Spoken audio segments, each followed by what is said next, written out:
Like it makes so much sense. So let's kind of jump in. I'm curious at what point, because obviously you're doing a lot now. I'm curious at what point in your life did you have this kind of, I guess, just realization of, I'm putting on a little bit of weight and, there's, and like, when was that first moment of you going, there's something that's a little bit different? I would be curious if you could kind of Yeah. share that, because that's, big impact you're making in the world today kind of was started with some of that stuff. Yeah.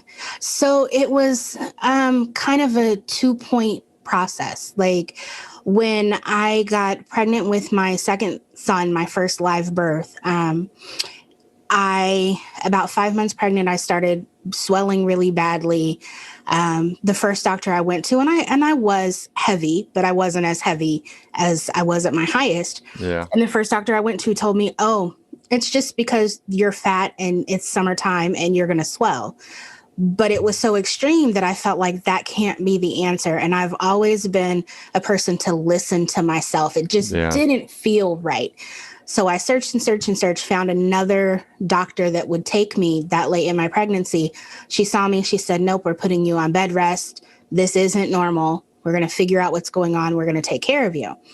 So I went from working and in LA, I was in traffic 2 hours one way to get to work. I lived in South Bay, worked in the Valley. If you're from LA, you know. Yeah. Um, and so constantly active to being on bed rest and not doing anything. And so by the time I delivered my son, when I went into the hospital, they weighed me and I was 444 pounds and I cried because I never imagined that I would ever weigh that much.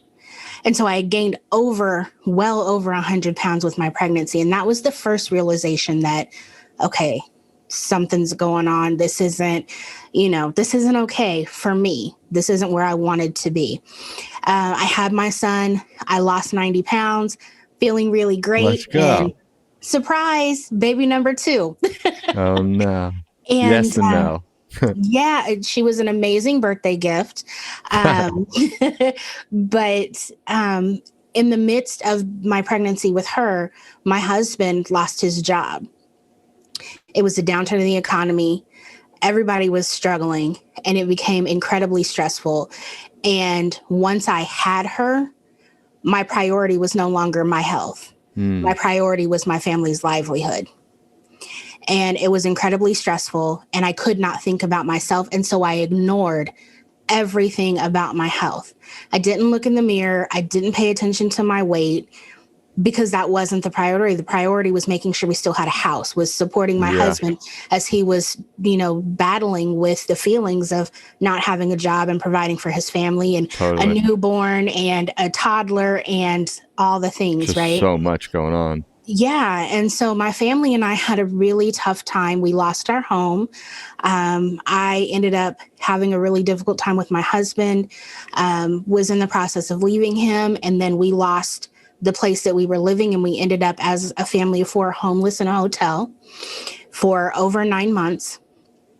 When we finally found a new home, and I was just starting, I was at work and I lost my job and we had just got settled in our new home. And there was about 6 months of, okay, how are we going to make this happen?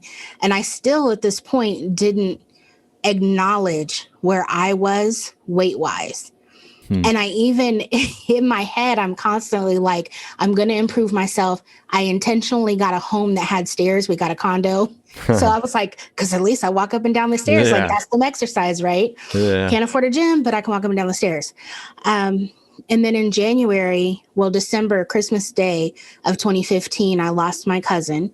Unexpectedly, he passed away. And then exactly a week later on New Year's, my best friend died from lung cancer. And I was wrecked. I was completely Yeah. wrecked. The week after, I went to take my kids to school because school started back. It was raining in LA. And if you know, it hardly ever rains in LA. And when it does, it's slick. It's just a mess. And I got out of my car at the bank to go in to handle some business, which was across the street from my kids' school. I stepped on the grass, I slipped and I fell. And I couldn't get up. And there was a young man, probably about your size, but he was like 18, 19, very young. And I saw like the look on his face, like he wanted to help me, but he couldn't. He didn't know what to do. Yeah. And two parents from the school came over because they saw and tried to help me. And I didn't trust that they were strong enough or that I was strong enough to help me get up. And I was embarrassed. I was across the street from my kids' school. Did their classmates see them? Are they going to get teased? How am I going to get up? One of the parents said, we'll call the ambulance. I was like, no, I can't be that person. Yeah. You know, I ended up getting up and I still had to finish my business at the bank. And I walked up to the line and there was a woman who was about in her 80s and she had seen the whole thing. And she said, it's okay, baby, go in front of me. And that was when I said, this can't. Like all of that combined, this cannot be my life. I'm not supposed to go ahead of her. I'm supposed to tell her, no, come ahead of me. Yeah. You know, and at that point I was over 700 pounds and I said enough is enough. So I went to my friend. His family owned a dojo. They had been gently trying to convince me to start training again. And I said, okay, I need help. I'm here. I'll do what you tell me to do. I just need help.